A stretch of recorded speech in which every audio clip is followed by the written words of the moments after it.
Salutations à tous, c'est mon frère Franck, toujours dans les exhortations par la manifestation de la grâce du peuple de Loba.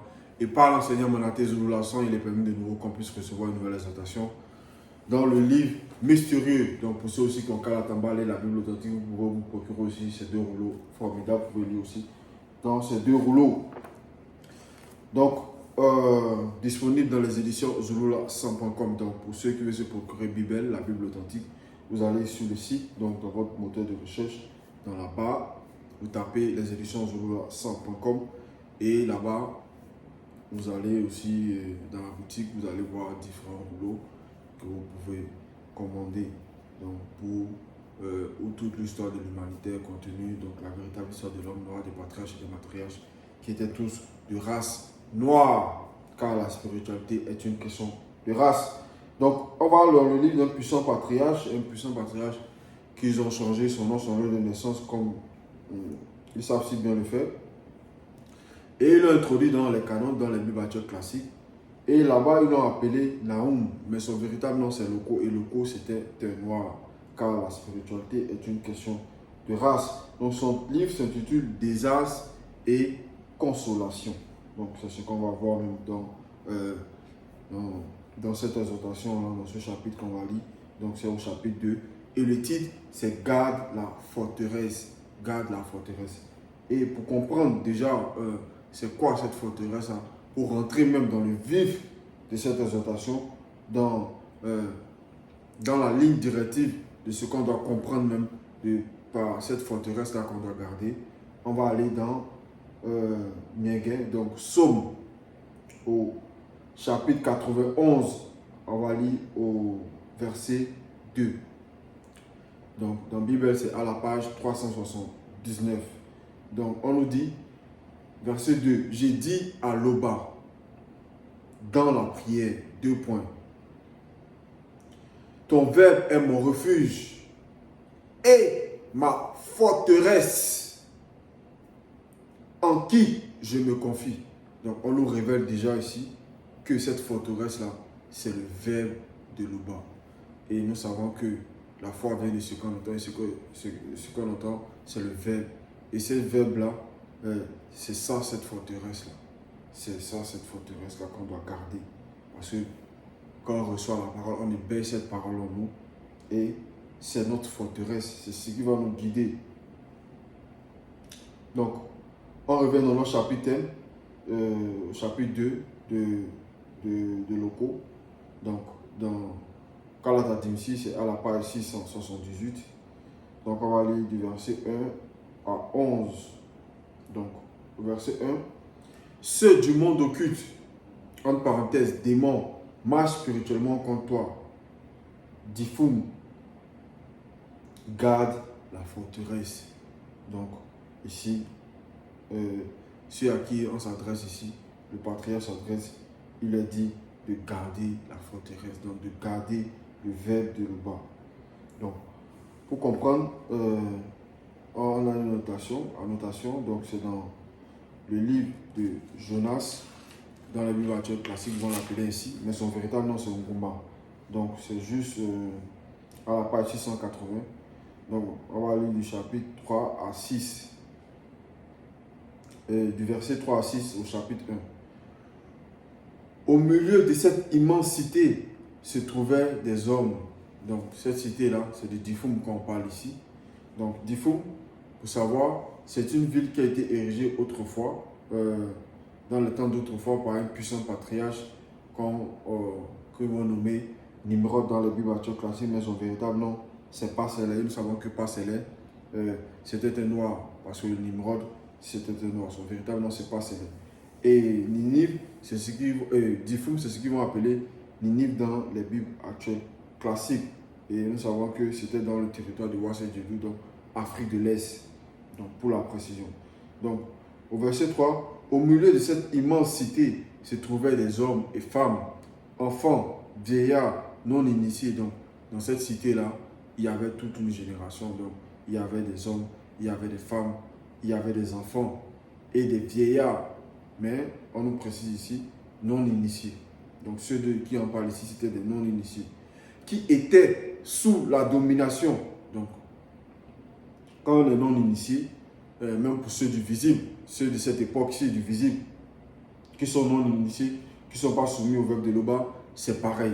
Donc on nous révèle ici qu'ils étaient sous la domination des démons succubes, incubes et Mengouma Madiba, sirène des eaux. Donc c'est pareil à cette époque-ci. Ceux qui ne sont pas soumis au veuve de Loba, le peuple non initié noir qui est dans la religion dite révélée, qui est dans le Kemetic, bref, dans tout ce qui n'est pas ce que le seul enseignant Monatan à cette époque Zouloula s'en rapporte, vous êtes sous la domination de ces esprits-là. Donc, on poursuit. Les démons succubes prenaient la forme de très belles femmes non initiées pour séduire les hommes non initiés durant le sommeil. Et ceux qui sont dans la religion dite révélée, vous pouvez témoigner de cela. Vous subissez ce genre d'attaque-là. Parce que vous n'avez pas cette forteresse-là. Vous n'êtes pas dans cette forteresse-là. Parce que vous n'êtes pas soumis au veuve de Loba. Donc, cela, vous n'avez pas cette protection-là. Donc, les démons succubes prenaient la forme de très belles femmes noires. Donc, pour séduire les hommes non initiés durant leur sommeil. Donc, les hommes qui n'étaient pas soumis au veuve de Loba durant leur sommeil. Ainsi, verset 5, d'autres prenaient l'apparence de femmes défuntes en tant qu'esprit familier dans le but d'avoir des rapports sexuels avec le bien-aimé durant les rêves. Donc, pour les souiller. Parce que nous savons que ce genre d'attaque-là, ça souille. Ensuite, au verset 6, des marins étaient journellement ensorcelés et initiés par les succubes, incubes et Mengouma Madiba, sirène des eaux. Donc, voici ce que ce peuple-là subissait ici. Ce peuple non initié subissait journellement. Donc, on revient dans notre chapitre au verset 1. Donc, on poursuit dans le verset 1 toujours. Donc, on nous dit ici, veille sur la route. Donc, la route ici, on nous révèle ici, dans la parenthèse, le corps. Donc, le corps est très important dans la marche de la sanctification. Un corps sain, en bonne santé, est très important. Donc, on nous révèle ici qu'il faut veiller sur la route. Et la route, là, on nous révèle ici le corps. Affermi tes reins. Donc, entre parenthèses, l'âme. Parce que l'âme, c'est un corps de désir. Et l'âme nous savons que l'âme, c'est l'enfant de l'esprit et du corps. Donc, l'âme doit suivre ses parents, doit suivre doit suivre l'esprit et son propre corps physique pour se nourrir, c'est-à-dire pour mettre en pratique les lois, les recommandations du veuve de Loba. Parce que c'est dans l'esprit qu'on va déposer l'intelligence, on va déposer la sagesse, on va déposer les préceptes, les recommandations. Donc, sans cela ici, on nous dit affermi tes reins. Donc, l'âme doit être affermie, doit être résolue dans tout ce qui doit être guidée en fait, doit être soumis. Parce que l'âme, c'est un enfant qui a besoin d'être éduqué. Donc, sans cela ici, on nous dit affermi tes reins. Et nous savons que dans le visible, un rein qui n'est pas en bonne santé, dans le visible, dans le physique, peut pas, quelqu'un qui a des reins qui sont défectueux, il va être malade, il va pas pouvoir se mouvoir correctement. Donc, sans cela ici aussi, on nous dit affermi tes reins, donc prends soin. Donc, la vérité aussi, ça va représenter aussi la vérité. Il faut se ceindre de la vérité. Recueille toute ta force. Donc, on nous révèle ici en parenthèse, esprit. Donc, c'est dans l'esprit qu'on va déposer, comme j'ai dit, on va déposer l'intelligence. Et l'esprit en union avec l'âme et le corps doit guider, doit être en union avec l'âme et le corps et doit guider parce que nous savons que le veuve de Loba chérit l'esprit qui est en nous. Donc l'esprit qui est soumis au veuve de Loba. On poursuit au verset 2. Car le veuve de Loba rétablit spirituellement la gloire de certains non-initiés issus de la lignée de Tindi en Tambouanébila. Donc le veuve de Loba rétablit spirituellement la gloire, donc la gloire de certains non-initiés issus de la lignée de Tindi. Donc ici c'est la grâce, c'est la grâce. Parce que les pillards, en parenthèse, démons guerriers et religieux, les ont spirituellement pillés et ont détruit les 7 Donc les cèpes ici, c'est le pied de vigne, le pied de la vigne. Et nous savons que le peuple va représenter, le peuple va représenter cette vigne. Donc, parce que le pied de cèpe, c'est sur ce pied-là que on va avoir les branches, les feuilles et ensuite les fruits. Donc, si ce pied-là, il est détruit, il ne peut plus avoir de fruits. Donc, la vigne ne peut plus produire donc les bonnes œuvres parce que on nous révèle ici que, entre parenthèses ici, les démons guerriers et religieux. Donc, c'est ce qu'on voit dans le visible. Le peuple noir aujourd'hui subit ce genre de... est dans cette... subit cela parce que derrière toutes les religions qu'on voit, ce sont les démons guerriers dans beaucoup de religions dites révélées. Donc, par rapport même à la démonologie, on a vu cela dans certaines religions, on sait que c'est les démons guerriers qui sont là-bas, donc, ainsi que les démons religieux. Donc, dans toutes les religions qui existent dans le monde sont toutes fausses et c'est les démons qui sont derrière. Donc, il y a des démons guerriers et religieux. Donc, c'est cela même on va voir dans certaines religions, lorsqu'ils vont commencer à discuter pour d'autres, et ils vont voir que, par exemple, ils sont bloqués ou bien les gens sont en train souvent de leur prouver qu'ils sont dans l'erreur ou bien ils sont dans la chose. Et dans la suite, on va voir que les démons guerriers qui sont derrière cette religion vont animer ces personnes-là. Et des discussions au départ qui sont souvent dans les échanges, on va commencer à avoir le ton va commencer, ils vont commencer à hausser le ton et ça peut rentrer dans la bagarre. On a vu cela même pour certains. Et dans certaines religions, on voit comment il y a la barbarie derrière. Même dans leur livre, c'est écrit qu'il faut faire ceci, il faut faire cela. Donc, même dans les religions dites révélées, tout ça. Parce que tout ça, c'est du n'importe quoi. Sans cela, on voit l'état du monde. On voit l'état du monde, on voit les guerres parce que les démons guerriers sont derrière. Donc, les démons guerriers religieux, ils travaillent ensemble. Verset 3. Les démons guerriers et religieux sont armés de boucliers occultes, non visibles. Donc, lorsqu'il nous révèle ça ici, parce que vous qui êtes dans la religion dites révélée, vous ne pouvez pas voir cela. Il faut un bâton-pédale, nous dit, un prophète, quelqu'un qui a été mandaté, qui est animé du Mundi pour nous révéler cela.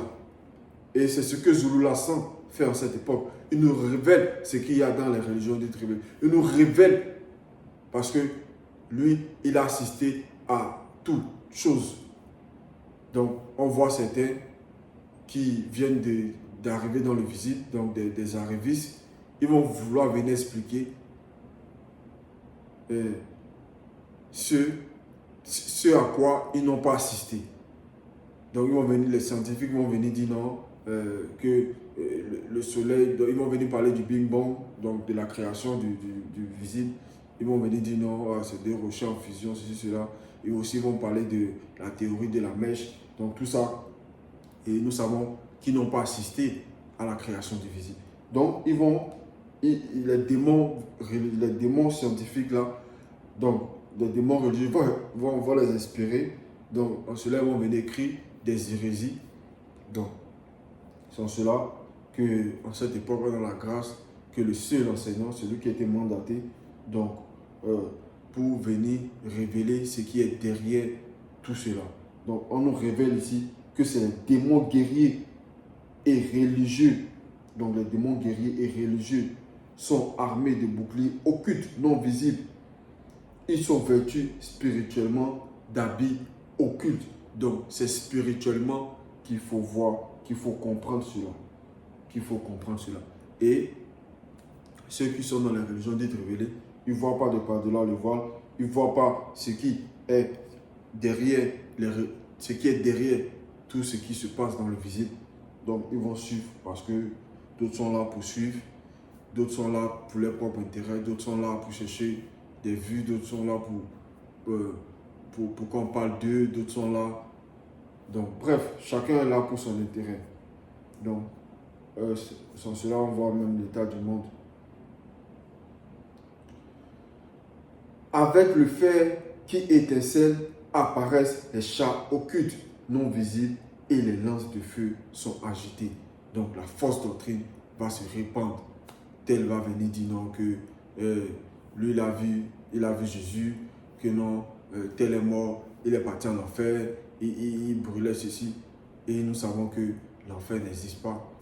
Parce que tout ça, c'est le monde occulte qui est derrière pour manifester la fausse doctrine. Donc nous savons même que le but de l'introduction de l'enfer dans les religions dites révélées, c'est pour vous faire peur. C'est pour vous faire peur, pour vous garder sous la domination du monde occulte. Donc comprenez cela. L'enfer n'existe pas.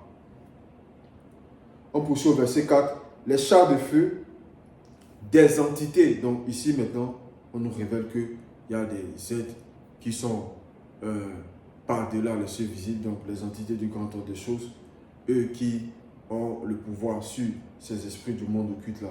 On nous révèle ici que les chars de feu des entités, donc c'est spirituellement ici, des entités, des châtiments et exterminatrices s'élancent spirituellement dans la campagne, se précipitent sur les places. À les voir, on aurait dit des flambeaux. Ils se déplacent. Donc, en parenthèse, on dit courent comme des éclairs. Donc, on voit cela même dans le livre d'Ézéchiel. Donc, ils vont dire comme ça dans les bibliothèques classiques, mais nous savons que son véritable nom, c'est Guinya. Guinya qui veut dire la puissance. Donc, dans Guinya, donc chapitre 1, au verset 14, on voit cela même par rapport au combat. Donc, bon, on va lire. Et les beboutés maudits allaient et venaient à la rapidité, surpassant la vitesse de la lumière du visible. Donc, on voit aussi dans Apocalypse, dans BBCD, c'est BBCD. Donc, ici, c'est lors du combat qui opposait donc Satan le Moudima Bobé et Sebam Loloma Boumoulalin, donc Kon Menet, donc celui qui va appeler l'archange Michael. Donc, c'était lors de ce combat-là, le visible, cette réalité du visible n'avait pas encore été manifestée. Donc, on nous révèle ici que le combat fut rude, en parenthèse, pour les dessus, car le premier dessus et toute sa troupe ne se doutaient pas du désastre qu'ils allaient éprouver. Donc, verset 14, toutes les puissances conjuguées, donc en parenthèse ici, conjointes, associées, n'étaient rien. Ce formidable combat spirituel se déroulait au-delà de la vitesse lumière. Donc, c'est ce que le corps nous révèle ici dans son rouleau ici. Donc, il se déplace, donc, en parenthèse, court comme des éclairs. Comme des éclairs.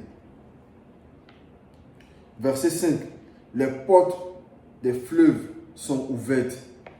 Donc, ici, les portes des fleuves sont ouvertes et le palais s'écoule. Donc, en parenthèse, ici, longtemps après l'intervention de Nguma, le Motopéda Moudi à Difum. Donc, ici, on va voir les portes d'entrée dans ce territoire-là. Donc, la fausse doctrine va se manifester. Sans cela, si on nous dit, et le palais s'écroule. Verset 6. C'en est fait, Difum est mise à nu. Elle est emmenée. Les femmes de main non initiées du roi de Difum gémissent comme des colombes et se frappent la poitrine. Donc, on a une annotation qu'on va lire. C'est dans Jonas, donc c'est au chapitre 1 du verset 11. Donc, c'est dans Gouma. Donc, ainsi, l'existence des habitants non initiés de la grande cité approchait peu à peu de la tombe sans se douter de la présence de ces entités des châtiments et exterminatrices parce que à cause de la force doctrine, à cause de la séduction de ce peuple-là, il devrait y avoir châtiment. Donc, on nous révèle ici. Ainsi, l'existence donc l'existence des habitants, donc on nous donne la précision ici, c'est des habitants non initiés de la grande cité approchaient peu à peu de la tombe, sans se douter de la présence de ces entités des châtiments et exterminatrices. Donc, eux, vu qu'ils ne sont pas alimentés par le verbe de l'Oba, ils ne pénètrent pas ces fréquences-là, ils ne vont pas se douter. Ils ne vont pas se douter de la présence de ces entités-là. Donc, sans cela ici, ils vont subir le châtiment. Donc, on revient dans notre chapitre au verset 7. Diffum, jadis, comme un réservoir plein d'eau. Donc, en parenthèse, on nous révèle ici, soumis au verbe de l'Oba et prospère. Les voilà qui fuient. Donc, on nous révèle ici, loin du verbe de l'Oba. Arrêtez, arrêtez, mais nul ne se retourne. Donc, ici, ce peuple-là se guide, donc, bon,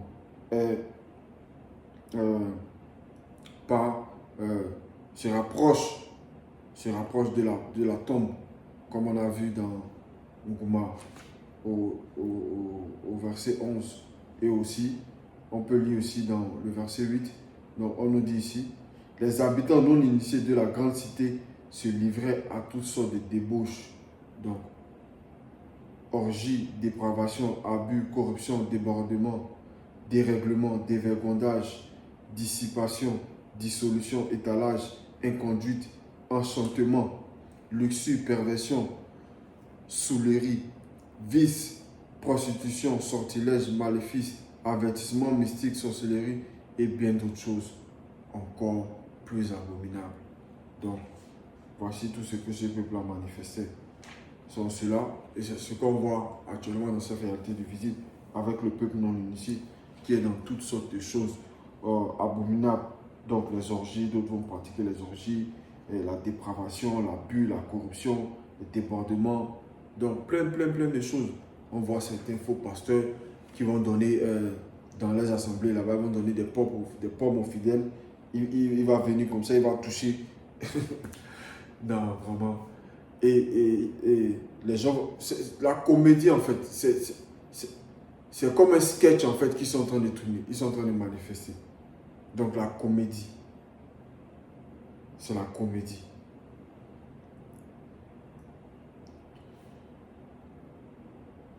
Donc, au verset 8, on pille, on dévaste, on ravage, et les cœurs, donc la conscience du cœur, sont abattus. Les genoux chancellent, tous les reins souffrent sous le visage pâlissant. Donc, pâlissant. Donc, vu que ce peuple-là est dans la rébellion, il ne revient pas au verbe de l'Oba. Donc, il est dans la souffrance. Parce que quand tu n'es pas soumis au verbe de l'Oba, tu es sous la domination du monde occulte. Quand tu n'as pas la protection du grand ordre des choses, tu es sous la domination du monde occulte. Donc, sur cela, ici, on nous dit, on pille, on dévaste. Donc, il y a le désordre, il y a l'anarchie, il y a toutes sortes de choses mauvaises. Donc, on pille, on dévaste, on ravage. Et les cœurs, donc la conscience du cœur, sont abattus. Les genoux chancellent, donc le corps même, l'âme et l'esprit sont dans la tourmente. Donc, les genoux chancellent, tous les reins souffrent et tous les visages pâlissent. Verset 9. Qu'est devenu ce repère de lion? Donc, ce pâturage des lionceaux où se retirait le lion, la lionne, le petit du lion, sans qu'il n'y ait eu personne pour les troubler. Donc, on nous révèle ici qu'autrefois, au temps de Pasélé, au temps du puissant Nimrod, il y a eu un moment où les habitants de cette grande cité-là, on nous révèle ici que c'était un repaire des lions. Donc, ce qui va représenter ici que nous savons que les animaux font partie aussi, ce sont des bateaux. Donc, font partie aussi du nombre connu, font partie du nombre connu. Donc, on nous révèle ici que qu'est devenu ce repaire des lions, ce pâturage des lionceaux où se retirait le lion, la lionne, le petit du lion, sans qu'il n'y eût personne pour les troubler. Le patriarche ici pose la question, pas qu'il ne connaît pas la réponse. Donc c'est une question,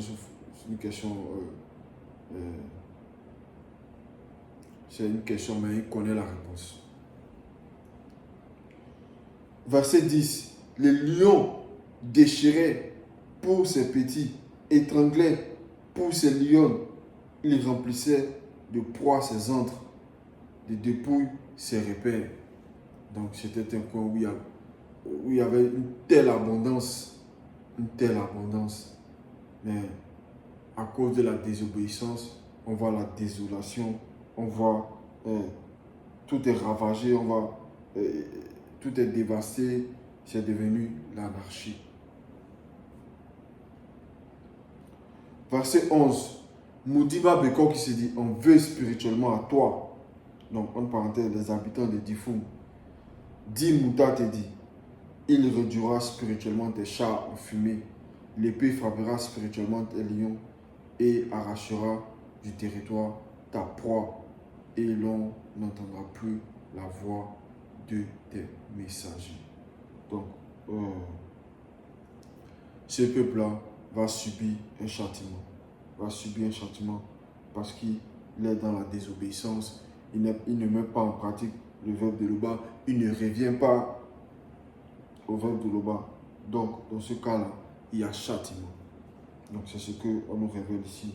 Lorsqu'il y a désobéissance, lorsque on ne garde pas cette forteresse-là, le démon, il y a possession. Parce qu'il y a une porte qui est ouverte.